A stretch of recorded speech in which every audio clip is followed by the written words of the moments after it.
ولا تقف ما لیس لک بہ علم، اس بات کے پیچھے نہ پڑو جس کا تمہیں علم نہیں ہے.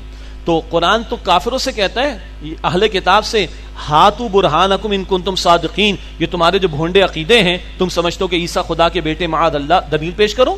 قرآن اہل کتاب سے کہہ رہے اپنے عقیدوں کے لیے دلیل تو لے کر آؤ. تو کیا قرآن اپنے ماننے والوں سے تقاضا نہیں کرے گا کہ تمہارے پاس بھی دلیل ہونی چاہیے؟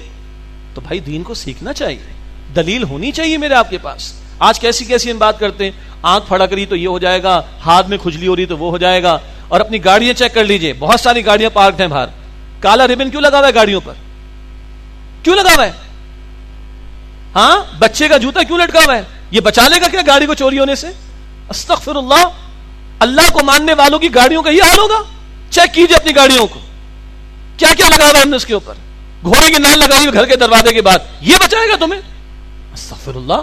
پیارا سا کیوٹ سا بچہ ماں نے تیار کیا، بلیک ٹیکا لگا دیا اس کے ماتھے پہ. کیوں بھائی؟ اللہ نے اتنا پیارا بنا، بلیک ٹیکا لگاتی ہو؟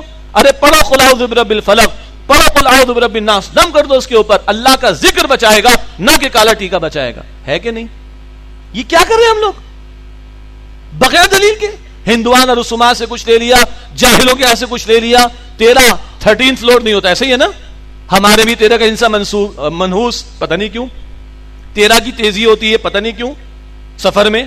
اور جاپنیز ان کے بھی 13 کا ہندسہ منحوس. تو کیا یہ ساری نحوست سب میں کامن ہے؟ اور ماننے والے مسلمان اللہ کو، وہ بھی اس نحوست کا شکار ہوں گے؟ اللہ اکبر کبیرہ. اتنا انقلابی تصور قرآن دیتا ہے. بغیر علم کے تم نے باتیں اختیار کر رکھی، بغیر علم تمہارے پاس عقیدے تم نے گھر رکھے، تصورات قائم کر رکھے. نہیں، لا تقف ما لیس لک بہ علم، اس بات کے پیچھے نہ پڑو جس کا تمہیں علم